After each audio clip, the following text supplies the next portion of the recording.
As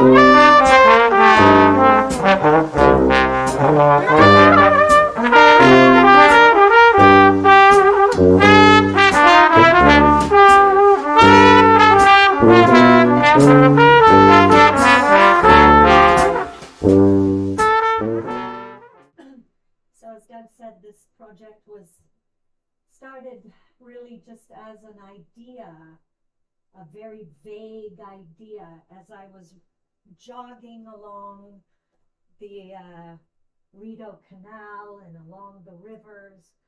I kept noticing these beautiful bridges everywhere I turned.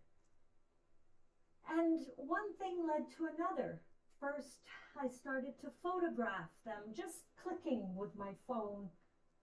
Then I started to be curious about them. What's their story? What bridge is this? What's it called? And one thing led to another. All of a sudden I thought, you know what? I have a project.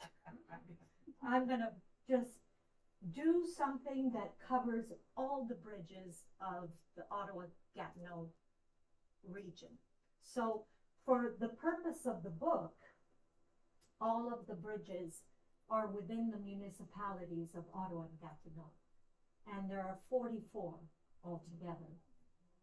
Quite a bit, but we're not doing that many tonight. I've chosen a sample as just a smattering of bridges that for each waterway. So the book is basically divided up into each waterway. So we've got the Ottawa River, the Rideau River, the Rideau Canal, and the Gatineau River. And I've just chosen a couple of bridges that I thought were representational. For one reason or another, they're important for each of the waterways. And I also preface each section with the history and the geography of each waterway. So we'll start with the Ottawa River. This is the cover of the book. Nicholas, my son, photographed the Vimy Memorial, and it's really cool because the red are the taillights and the white are the headlights that he kept the shutter open for. So the Great Ottawa River. So the Ottawa River flows over 1,100 kilometers from northern Quebec to Montreal. It creates the border between Quebec and Ontario. The Algonquin called it Kichisipi, meaning Great River. In the 18th and 19th centuries, the French and British used it as an important route for exploration, fur trading, and missionary expeditions. By the 19th century, it became the gateway to pine forests and defined Ottawa's booming timber trade. Since the 20th century, hydroelectric plants in Ontario and Quebec have harnessed the river's power for electricity, and Ottawa's domestic water and wastewater dilution systems rely on the Great River. Today, people enjoy the river for leisure activities such as canoeing, kayaking, boating, rafting, fishing, swimming, skating, and ice fishing.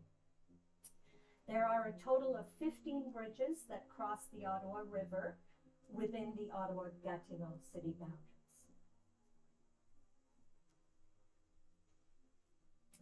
The William Commanda Bridge. Formerly known as the Prince of Wales Bridge, it was built in 1879 by the Quebec, Montreal, Ottawa, and Occidental Railway to connect sawmills of Ottawa-Gatineau to Montreal markets.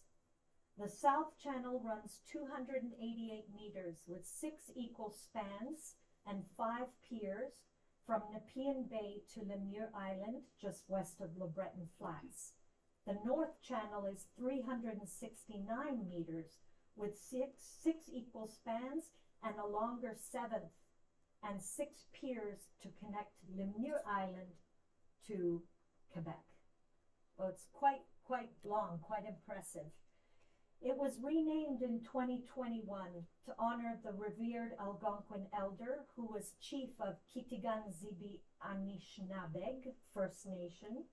He was the chief for almost 20 years in the 50s and 60s.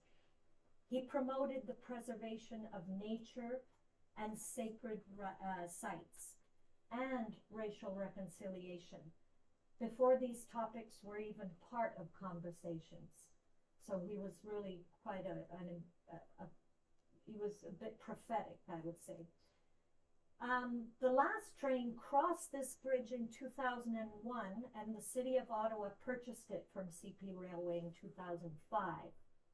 It remained unused for almost 20 years until it finally opened to pedestrians and cycling in August of 2023.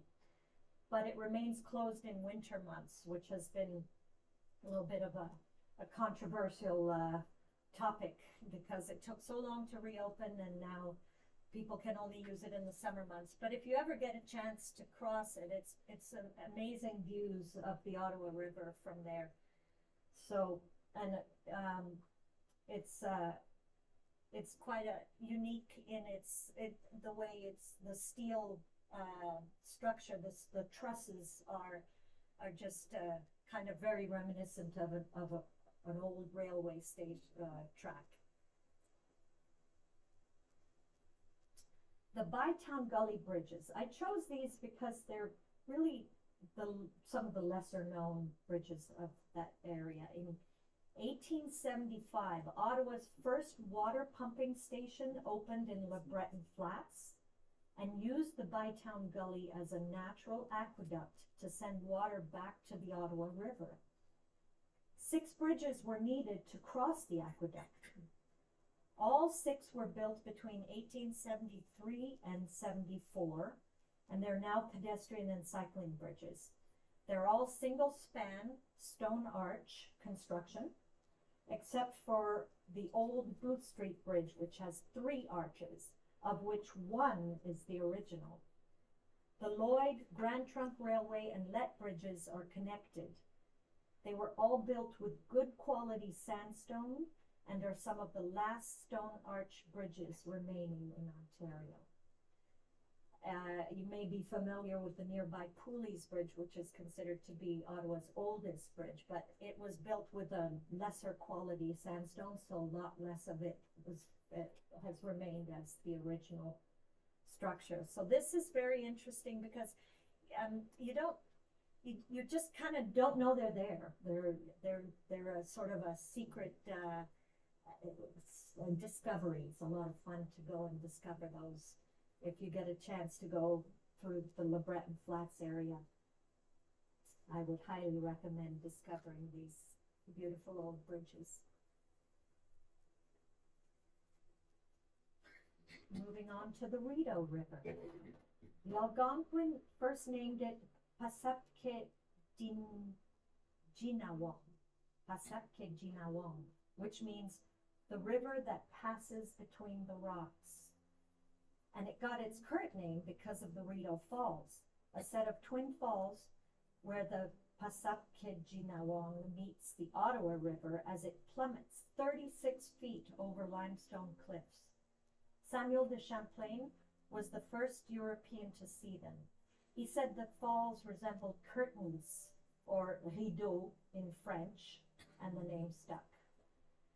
The Rideau River flows 150 kilometers through urban and rural communities, wetlands, parks, and conservation areas, from the Narrows Lock on Upper Rideau Lake to Rideau Falls near Parliament Hill. It was used as a trading route by Indigenous peoples for millennia between the Ottawa River and the St. Lawrence River to the south. The War of 1812 exposed the vulnerability of attack from the U.S. on the St. Lawrence River, which was the main transportation link between Montreal and Kingston. So in 1826, Colonel By began building the Rideau Canal, which created an alternate route and linked Kingston to the Ottawa River by way of the Cataraqui and Rideau rivers. As such, the Rideau River was greatly transformed because of this 6-year canal construction. In 2000, the Rideau River was designated a Canadian Heritage River. There are a total of 19 bridges that cross the Rideau River within the municipality of Ottawa.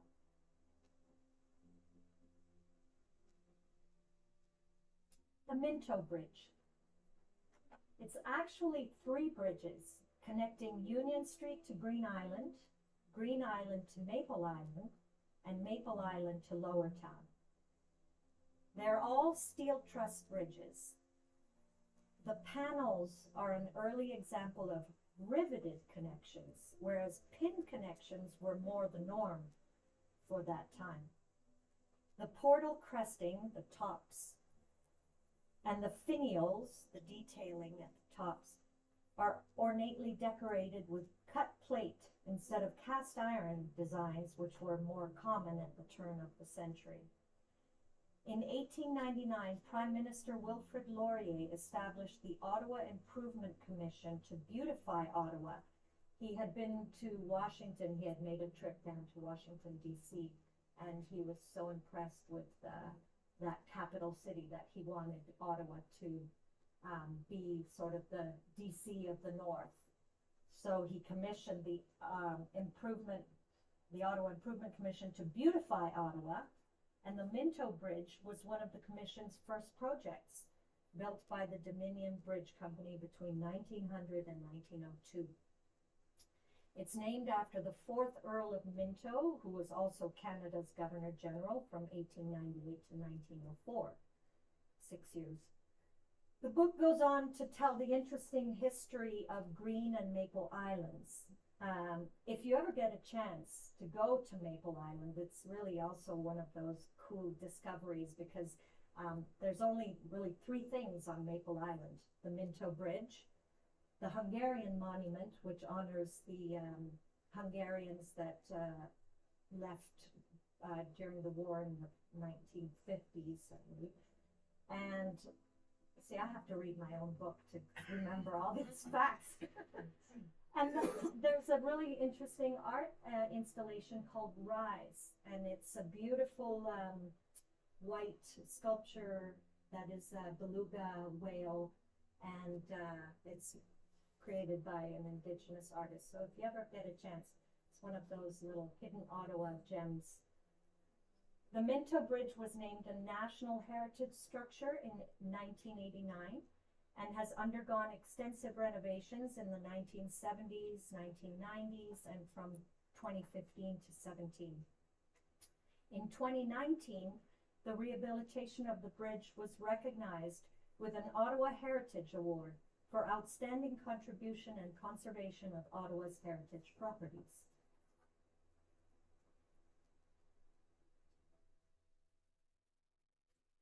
I chose this bridge. It's the Heron Road Workers Memorial Bridge. It's not particularly beautiful. It's just really concrete slabs, but its significance, it's very significant as it commemorates one of the worst industrial accidents in Ottawa's history. It's also known as the Heron Bridge. People cross over it. It's a busy commuter bridge that connects Heron and Baseline roads, and it really is really nondescript, except for the fact that well, the history behind it is construction began in autumn of 1965, and it was nearing completion in August of 1966. So a year later, and on August 10th, concrete was being poured to finish the southern span when the weight proved to be too much and the bridge collapsed. The Dominion Observatory seismometer 3 kilometers away registered the impact. Nearby picnickers at Vincent Massey Park said the crash sounded like a bomb explosion. 60 workers were on the bridge at the time. 55 men were injured, many severely. 20 major operations were performed that day at the nearby Civic Hospital. And it was the following day that the authorities confirmed the number of fatalities. 8 workers died in the collapse or at the hospital. A 9th died a month later from internal injuries. 50 years after this tragedy, the bridge was renamed, and a plaque on the eastern end of the bridge lists the names of those who perished. So it's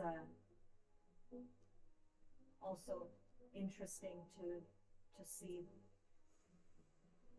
the history behind that one, even though it's a very nondescript. And that's one of the things that I love about bridges, is that you can cross over them 1,000 times and never think about it, but then there's often so much significance and so much history associated with each one.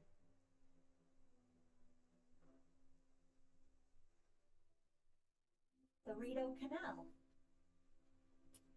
The Rideau Canal runs 202 kilometers between Ottawa and Kingston, with 47 locks and 24 lock stations. So that's the official Rideau Canal, the waterway that has been designated a World Heritage Site, even though less than 8 kilometers of it is an actual canal. Precisely 7.8 kilometers of rock-cut canal goes through the heart of Ottawa, which we all love to skate on. This past winter was great. It was so nice to see so many people out enjoying the canal again after 2 years of not having the temperatures cold enough. So it was wonderful to see it come back to life this year. The rest of the canal is rivers and lakes, some man-made, linked by dams, weirs, and locks running all the way to Lake Ontario. In Ottawa, we have both the Rideau River and the Rideau Canal, even though technically they're the same thing. The river and the canal split at Hogsback Falls. So my book sections the chapters to separate the 11 bridges that cross the canal under the heading of Rideau Canal, because the Ottawa Rock Cuts was the first section of the canal to be completed back in 1832. And they're some of the oldest and most picturesque bridges in the nation's capital. The Corkdown Footbridge. I like this one because I'm a bit of a romantic, and I'll tell you the story behind it. So the bridge was built in 2006. It's not that old. It's only 70 meters long. It's a footbridge that essentially connects the University of Ottawa and Sandy Hill to downtown Ottawa. The steel arches mimic the nearby Laurier Bridge, and its bronze-plated handrails are a nod to Ottawa's extensive use of bronze in buildings and monuments of the 19th and early 20th centuries. These handrails have become a magnet for thousands of love locks, a tradition started on a bridge in Paris and continues today, meant to represent true, undying, and forever love. But the city of Ottawa periodically removes them when the rails are full, so forever may be just in the hearts and minds of the romantics. I know I've put my lock up there twice, so I just think it's such a charming tradition. The name Corktown Footbridge, Corktown, was chosen to honor the laborers who built the canal. The majority were poor immigrants from Cork County, Ireland. They couldn't afford rent, so they built shanties along the banks of the canal, especially from Wellington Street to University of Ottawa. These settlements became known as Corktown, although they were all gone by the time the canal was completed.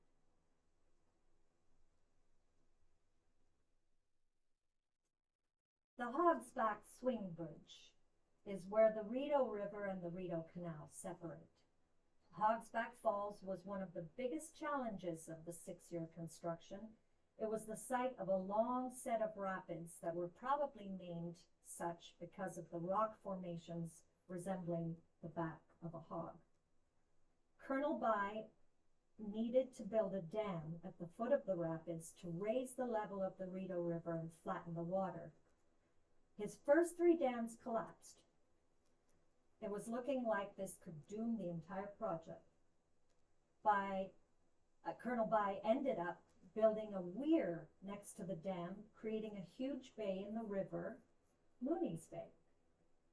and that weakened the water pressure and allowed the fourth dam to stand. The first bridge at Hogsback was a timber swing bridge built across one of the locks in 1886. The current bridge was built in 1976 and has two large hydraulic cylinders controlled by the bridge operator. It swings open to allow boats to pass through the locks.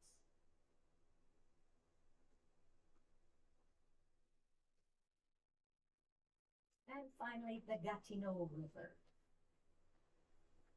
It flows 386 kilometers from the Bascagong Reservoir in western Quebec through the Gatineau Valley, winding through the municipalities of Maniwaki, Graceland, Low, Wakefield, Chelsea, Cantley, and Gatineau, until it finally empties into the Ottawa River.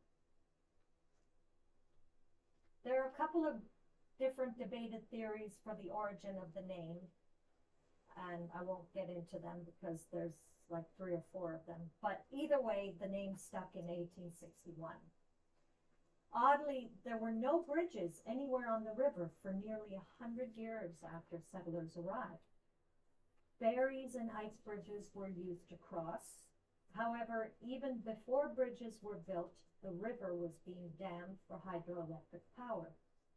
The first dam was built in 1926 to power the Canadian International Paper Factory.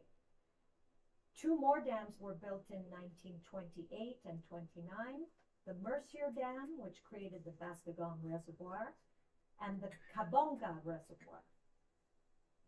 Both these reservoirs are considered today to be some of North America's top destinations for walleye and northern pike fishing.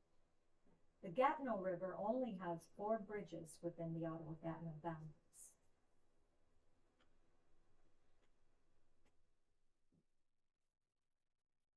And probably my favorite bridge of all, just because it's got some cool trivia that you can share with your friends at the dinner table. It carries the Rue Montcalm, so it's also known as the Montcalm Bridge. It crosses over Ruisseau de la Brasserie, or Brewery Creek. This area was once the heart of Hull's industrial sector, which included several breweries, hence the name. It's a small ornate structure with 2 steel arches and 4 corner turrets built in 1990.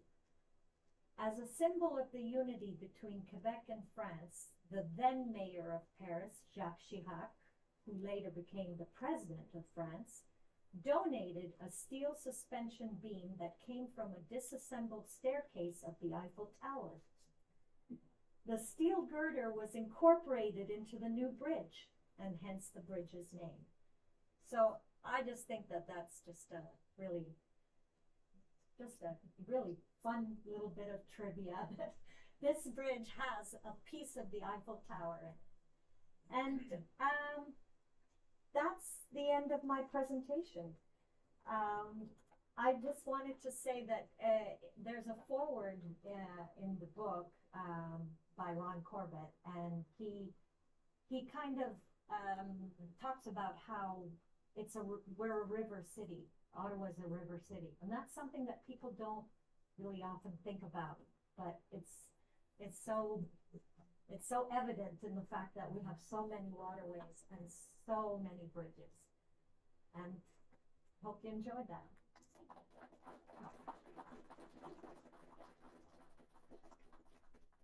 Anybody have any questions?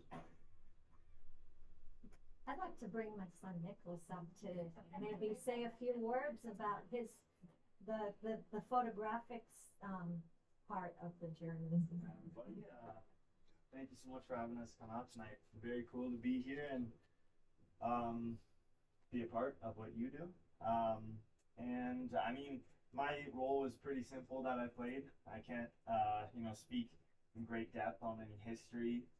Left that for my mom to take care of with all the writing. But I can say how much fun I had playing a role in this, and how much fun it was to be able to create something immortal with my mom, to create a project that we get to, keep our heads high about for the rest of our lives and for the rest of my life. And it was amazing, to do. And my mom, you know, gives a good reminder to appreciate the little things that we take for granted every day, such as a bridge and the beauty of it. So capturing them was a joy.